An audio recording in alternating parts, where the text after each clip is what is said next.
నమస్తే అండి, ఎలా ఉన్నారు అందరూ? బాగున్నారా? నేనైతే బాగున్నానండి.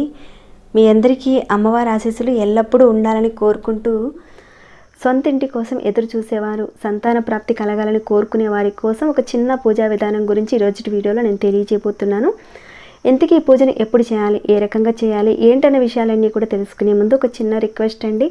కనీసం చూసేవారు ఒక చిన్న లైక్ చేయడం మాత్రం మర్చిపోకండి. మీ యొక్క లైక్ వల్ల 10 మందికి రీచ్ అవుతుంది ఈ వీడియో.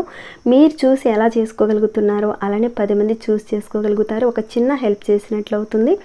అలానే సబ్స్క్రైబ్ కాని వారు, కొత్త వారు మొదటిసారిగా చూస్తుంటే మన ఛానల్లో అనేక రకాలైన సమస్యలకు తగ్గ పూజలు, పరిహారాలు ఉన్నాయి. ఒకసారి మీరు ఛానల్లోకి వెళ్ళి చూసి మీ సమస్యకు తగ్గ ఏదైనా పూజను కానీ పరిహారాన్ని కానీ ఎంచుకుని ప్రయత్నం చేయండి. చేసిన తర్వాత మీకు వచ్చిన రిజల్ట్ని మాత్రం తప్పకుండా నాతో షేర్ చేసుకోండి. దాంతో పాటుకుని సబ్స్క్రైబ్ కండి, బెల్ బటన్ ప్రెస్ చేయండి, అలానే నోటిఫికేషన్ తప్పకుండా యాక్టివేట్లో పెట్టుకోండి. అలానే వీడియోని ఎండ్ వరకు చూడడానికి కనీసం ప్రయత్నం చేయండి. ఇక మన విషయంలోకి వెళ్తే, ప్రతి ఒక్కరి జీవితంలోనూ కళ ఉంటుంది. ఎలా అయినా సరే ఇల్లు కట్టుకోవాలనుకుంటారు. సంతాన భాగ్యం కావాలని ప్రతి స్త్రీ కూడా కోరుకుంటుంది. అలాంటి సంతాన భాగ్యాన్ని అనుగ్రహించేది ఎవరంటే ఆ సుబ్రహ్మణ్య స్వామివారు. ఈ పూజను మనం షష్ఠి తిథి రోజున మొదలు పెట్టాలి. మరి ఏ షష్ఠి తిథి రోజున మొదలు పెట్టాలి అంటే కనుక, ప్రతి నెలలో 2 సార్లు వస్తుంది షష్ఠి తిథి. ఎలా అంటే, ఒకటి పౌర్ణమికి ముందు వచ్చే శుక్లపక్షంలో వస్తుంది షష్ఠి తిథి.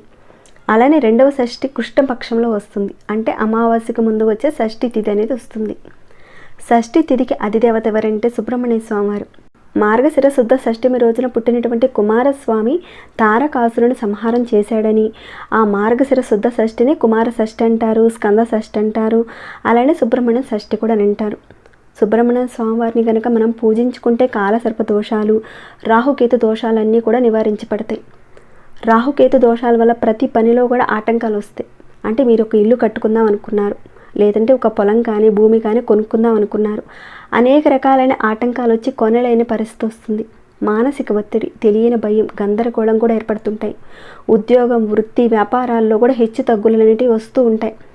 ఇలాంటి వాటి నుంచి బయటపడి ఒక సొంత ఇంటిని నెరవేర్చుకోవాలన్నా, సంతాన భాగ్యం కలగాలన్నా కానీ తప్పకుండా ప్రతి నెలలో వచ్చే షష్ఠి రోజున ఒక చక్కటి పూజా విధానం చేసుకోండి. ప్రతి నెలలో వచ్చే షష్ఠి అనేది ఎంతో విశిష్టమైంది. ఇప్పుడు చెప్పుకునే విధంగా మీరు చేసుకున్నట్లయితే సొంత ఇల్లు కొనుక్కునే అవకాశం ఉంటుంది. ఇక ఈ పూజా విధానానికి ఒక ఇత్తడి ప్లేట్ అవసరం ఉంటుంది. సుబ్రహ్మణ్య స్వామి అంటే మీ అందరికీ తెలిసే ఉంటుంది. మన సొంత ఇల్లు కోరిక నెరవేరడానికి, సంతాన ప్రాప్తి కలగడానికని చెప్పి చాలా వరకు సుబ్రహ్మణ్య స్వామికి పూజ చేసుకుంటూ ఉంటారు. ఈసారి మనకి ఈ షష్ఠి తిథి 7వ తారీఖున శనివారంతో కూడి వస్తుంది. ఆ రోజున మీరు ఉదయం బ్రహ్మి ముహూర్తంలో ఈ పూజను చేయడానికి చూడండి. లేదంటే కనీసం 8 గంటల లోపుగా, అంటే ఉదయం 8 గంటల లోపుగా పూజను పూర్తి చేయడానికి చూడండి. అయితే ఇంతకుముందు మన ప్రీవియస్ వీడియోలో సంతాన ప్రాప్తి కోసం చేసుకునే ఒక చిన్న పూజా విధానం గురించి కూడా చెప్పడం జరిగింది. సుబ్రహ్మణ్య స్వామి వారికి చేసుకునే పూజా విధానం గురించి చెప్పడం జరిగింది. చూసిన వారు ఇంకాస్త ఈజీగా ఉండే సంతాన ప్రాప్తి కోసం పూజ ఏదైనా ఉంటే కనుక చెప్పండి అని అడగడం జరిగింది. వారందరి కోసమనే కాకుండా సొంత ఇంటి కోసం కూడా ఈ పూజా విధానం చాలా బాగా ఉపయోగపడుతుందండి. తప్పకుండా ప్రయత్నం చేయండి. ముందుగా మీరు తీసుకున్న ఆ ప్లేట్కి చక్కగా పసుపు కుంకాలు పెట్టుంచుకోండి.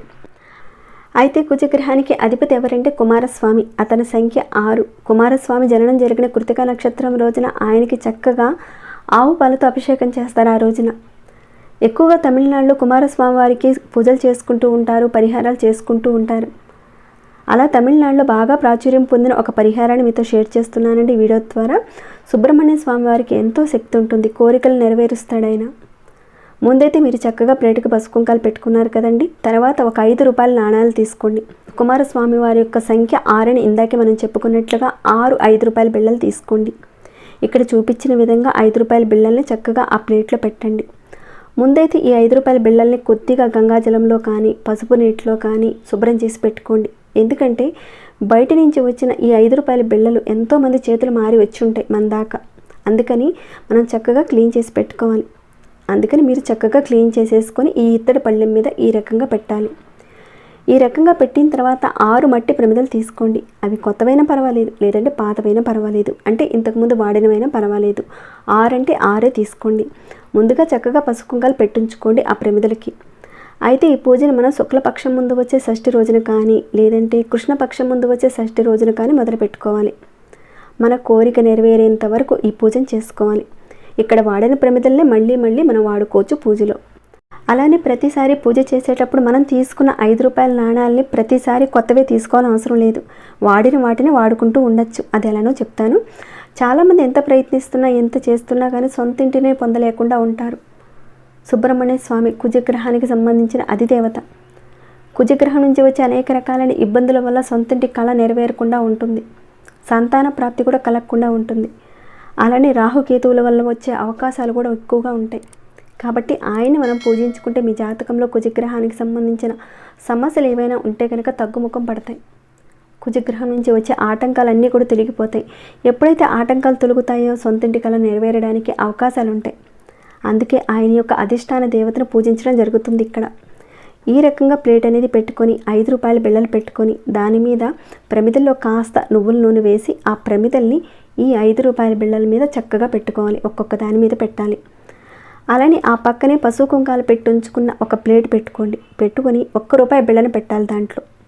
అది కూడా ముందుగానే శుభ్రం చేసి ఉంచుకోండి. ఆ 1 రూపాయి బిళ్ళని అమ్మవారికి సంబంధించిందిగా చెప్తారు 1 రూపాయి బిళ్ళని. కాబట్టి ఆ 1 రూపాయి బిళ్ళని పెట్టి ఆ రూపాయి బిళ్ళ మీద పసుపు కుంకాలు పెట్టి ఉంచుకున్న ప్రమిదని పెట్టి దీపారాధన చేసుకోవాలి. అయితే ఇక్కడ 6 దీపాలని కుజ రాహు కేతువుల వల్ల వచ్చే ఆటంకాల కోసమని సుబ్రహ్మణ్య స్వామి వారి దగ్గర వెలిగిస్తున్నాం. అలానే లక్ష్మీదేవికి మనకి లక్ష్మీ ప్రాప్తి కలగాలంటే అంటే సొంతిల్లు కొనుక్కోవాలంటే కావాల్సింది డబ్బే కదండి.